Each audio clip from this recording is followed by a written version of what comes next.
안녕하세요, 리차드 씨. Great to have you here with me. And before we dive into this, I'll ask you the first question. So, Mhm. can you please give me a brief introduction about your Korean learning history and also background before joining 101 mentorship? Yeah. Well, I guess the background to me learning Korean was obviously because we moved to Korea in 2022. Um, Although the move to Korea kind of happened kind of quickly. So we weren't even sure if we were going to move to Korea. So I didn't really have any chance to prepare or start learning before I came to Korea. So it was only after I arrived and started living in Korea already, that I needed to learn Korean. So, yeah, it was maybe a little bit different from other people's Mm. situation that I didn't really do any preparation before I came to Korea. Okay. But in terms of background, other languages, I studied languages at university: French, Spanish, Mm. Italian. Um, I studied Japanese a little bit, but Korean is obviously very different from most of those languages, except maybe Japanese. But that doesn't really help you so much with speaking Korean. It's useful for for grammar and for understanding vocabulary, but it's still Mm. Korean is probably quite a unique language compared to most of the other languages I'd studied in the past. Okay. Yeah, that's true, actually. Very different language. Then, okay, what sort of things did you try in the past? So to study Korean, what did you try and what didn't it work well? Yeah, so in the beginning, I think the first thing obviously was, some, self-study, but also did do some face-to-face lessons in a group with other people. But, that always ends up being a challenge because you get to a point where even if it's a small group, everybody has got different levels. And then, also on a personal front, everybody seems to have, different commitments. So Mm. we never agree on a time for the next lesson and all of that kind of stuff. So face-to-face lessons, for me were good, but it arrived at a certain point where it wasn't practical anymore. So I then did other things, like I tried to follow some courses online by myself, used some apps for reading. That stuff is good, but for my style of learning, it's not really. I don't really. Yeah, I Mm. guess I often have trouble motivating myself. So there's only so much kind of passive Mm. learning that I can do by myself. I need to have somebody to interact with. Um, to for Mhm. me to remember things. And that's when I was learning Japanese, that was I'd done one-to-one studying with a teacher before, and that really helped me. And I also did do it a bit.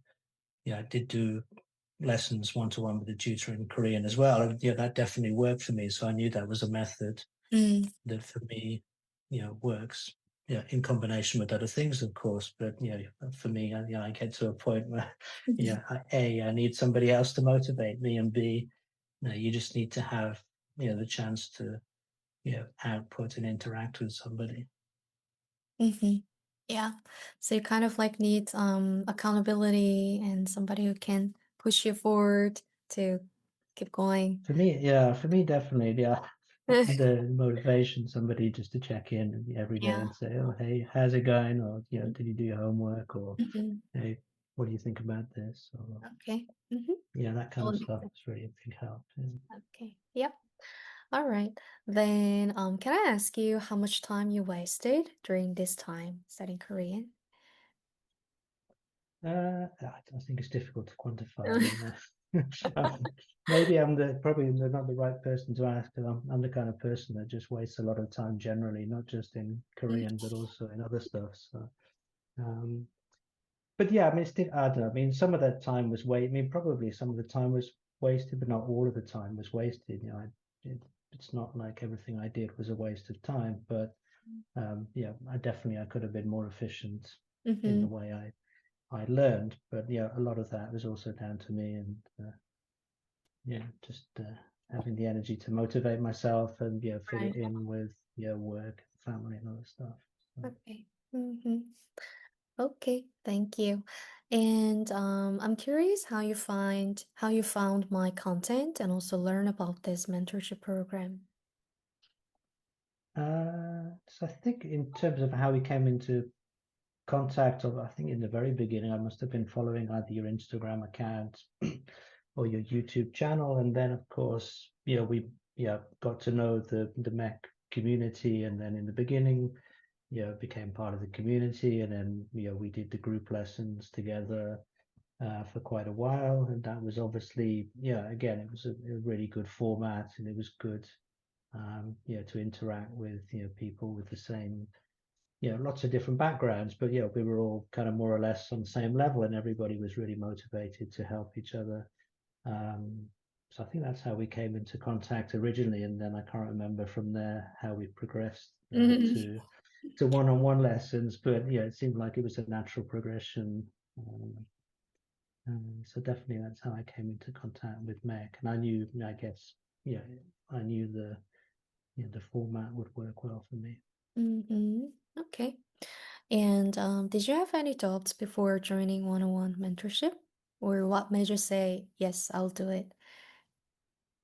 Uh, I don't think I had any doubts because I guess we knew each other, yeah, quite well, and I also knew that like the you know the yeah the you know the way you produce content was like Mhm. really original and you know very creative, and I guess you know I always felt motivated, you know, studying with you and with the others in the group lessons we did as part of the community. So I'm not sure I really had any Mm. doubts. Yeah, I always trusted your approach from the beginning. So. Okay, I see. So Yeah. you ended up like joining one-on-one program, and how is your learning Korean going now? It's going good. Yeah, I mean, I think the main thing I learned, I guess, was yeah, during the sessions we had. Yeah, I think the main thing for me, of course, as I said, was yeah, it was you know, it was just you know very you know original the way you put things together. You know, you really thought in detail about you know everything you prepared. And you know, it was completely you know customized, but it was also very realistic, and it was completely yeah, exactly, you know, what I wanted to study, but it was also, yeah, exactly the kind of situations you would find yourself in, you know, for me in real life living in Korea. So I think the fact that we, you know, repeated, you know, did so many, you know, role plays together, you know, based on, you know, real situations, using real structures and phrases, you know, that people really do use in Mm-hmm. everyday life, you know, constantly doing that practice, you know, with you. Um, I think that that also, yeah, that gave me the confidence um, to say, well, yeah, for situations like you know, speaking on the phone, you know, was one we did a lot, or we talked about a lot, and that kind of stuff. So while it's still, it can be stressful, you know, picking up the phone to make an appointment or you know deal with some kind of problem.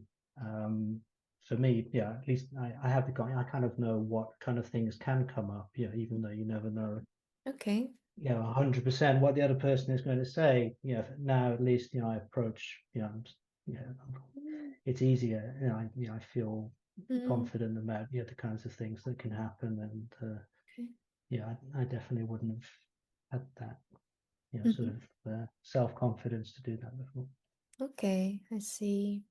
All I right. guess, yeah. The other thing I learned as well, I'm sure again, it's stating the obvious, but probably everyone says even if you only do one small thing every day, it's better than doing nothing. So yeah, doing a couple of small things, no matter how small, doing something is better than doing nothing.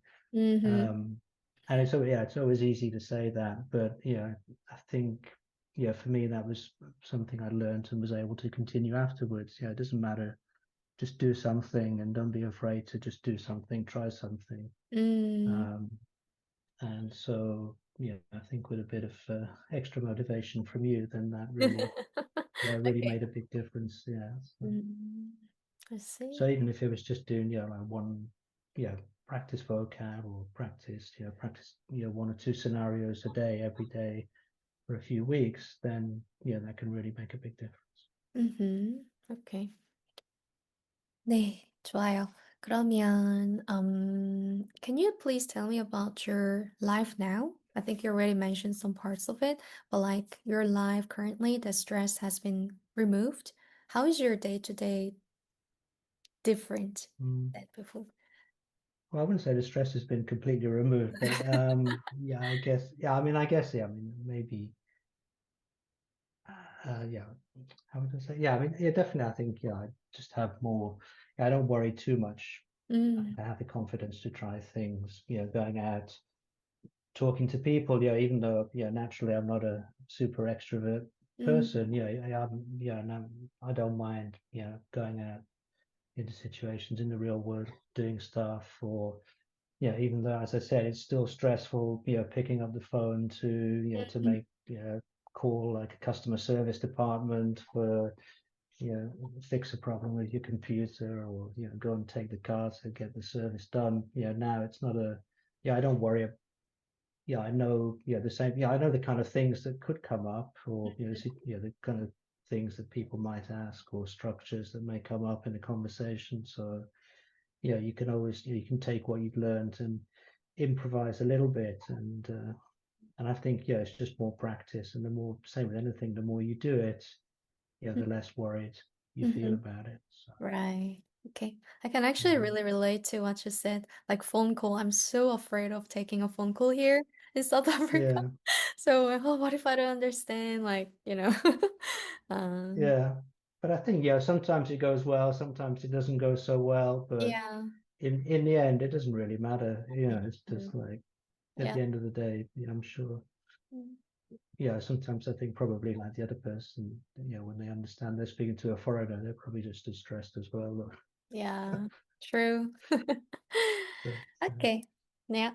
Then my last question is that what are you focusing right now in your Korean learning? Like what is the next big challenge for you? yeah, I don't know. I think the biggest challenge for me is always just to stay consistent. It's not like I have a for me, I did think about, should I take, do the next, topic exam or whatever, or should I do this? But I think for me, while doing exams is great, at the end of the day, my goal is just to be able to, communicate comfortably with people. And I think for me, I'd rather be happy, just having natural conversations with people than having a piece of paper that says I Mm, passed an exam, and then you have to renew that exam in 2 years anyway. So I don't think it's worth stressing okay.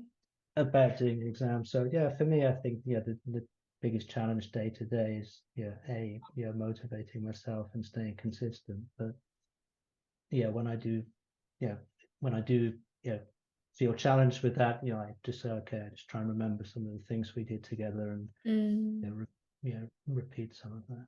mm-hmm, Just like some of the, like exit, not the exact things, but obviously the techniques, or the, practice a tiny bit of vocabulary, or just try and, invent mm, some situation or something. But okay. yeah. 네, 알겠습니다.